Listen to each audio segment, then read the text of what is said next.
No signal on our phones, leaving busy with the dial tone. So Touchdown Surigao, finally nandito na kami for the very first time. Kaya naman kita-kits tayo mamaya sa Carrascal Baywalk Gymnasium. See you there, we're excited to have fun. Now I finally have you for myself. Tamo tila tumutono ang tubig ng tinig.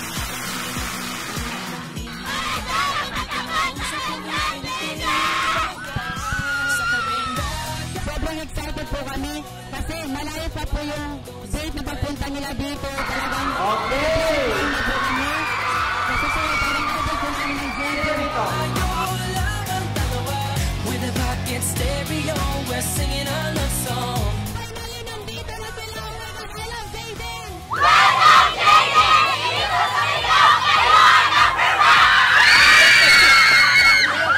Singing a love song.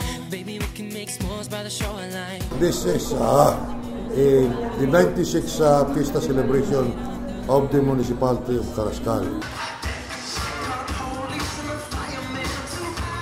Kanina dumating kami dito ng mga 9:30 and then nag-travel kami from Butuan Airport going to Carrascal. That's almost 4 hours.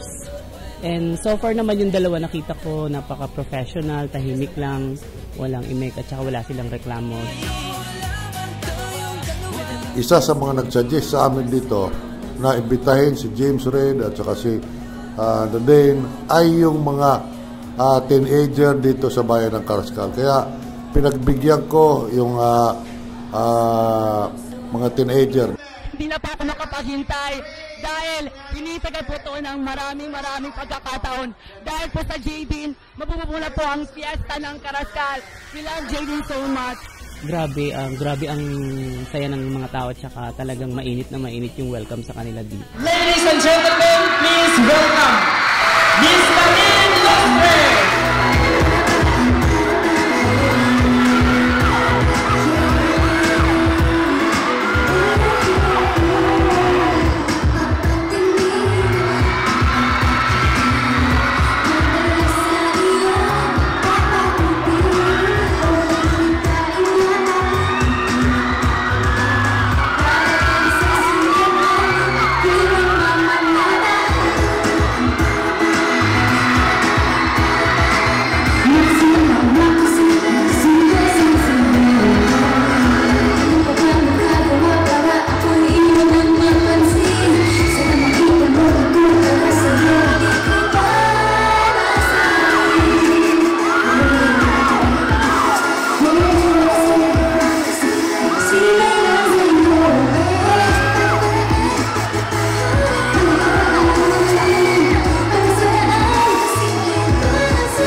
Yung kinuha ni James at nakit niya sa stage, it feels like heaven. Really, promise.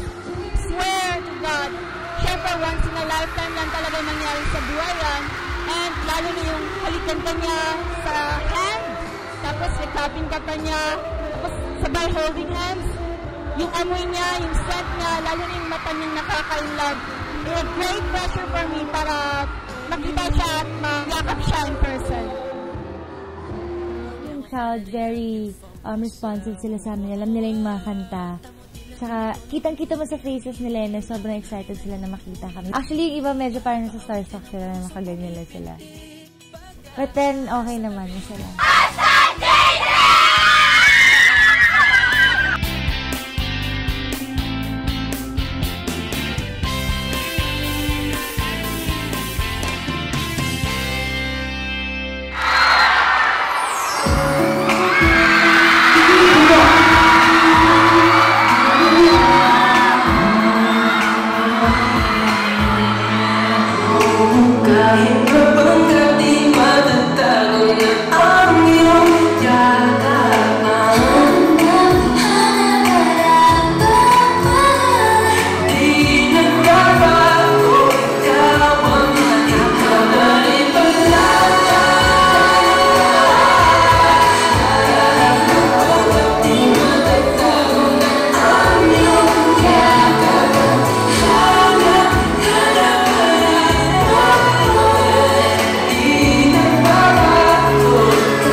I like singing.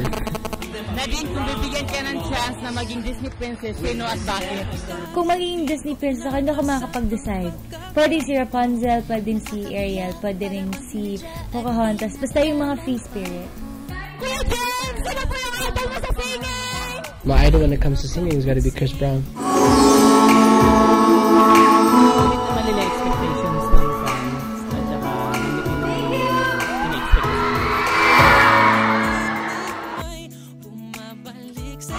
Meron akong magpapatalong sa inyo. Niniwag na ba kayo sa mga?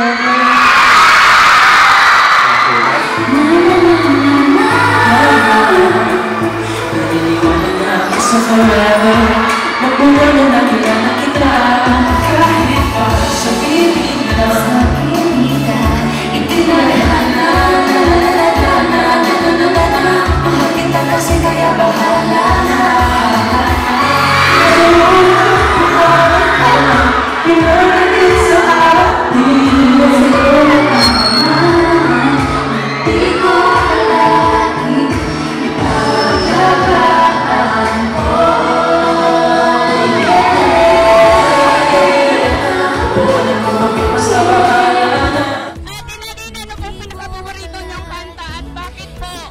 pinaka-favorite ko na kanta ko is yung Mr. Dupati. Siguro kasi yun yung naiiba. Kuya James, para sa'yo, what makes Ate Nadine beautiful? Most beautiful part about Nadine is her talent. What's more heartbreaking para sa akin kung makagat ng aso or ma-friendzone, makagat ng aso. Kasi, ewan ko, di ko ma-friendzone ka, di wala. Next. Eh kung makakagat ka ng aso, diba? Pag nakagat ka, may peklat na yun, forever na yun. Diba? Advice ko sa mga na-friendzone, okay lang yan, marami namang kisla sa dati. You wanna get out of the friend zone, don't be friends. No more friend zone. Yun, what he said. Malaking pasalamat ko again to James Reid and Nadine.